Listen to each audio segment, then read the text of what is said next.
idea with the 21st Century Robot Project is, let's get as many people out there imagining robots. That's the first thing. You've got to imagine who your robot is. What's your robot's name? What do you want your robot to do?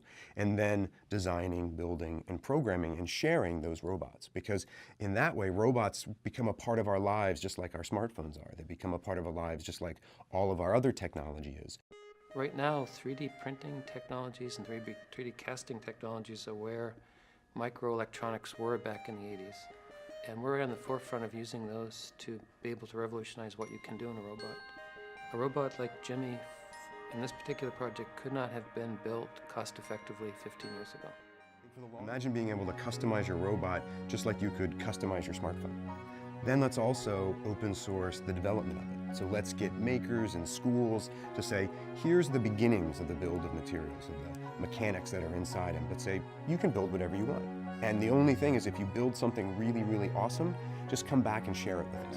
So the 21st Century Robot Project began in my imagination, but now it's designed for you specifically. It's designed for who you want your robot to be.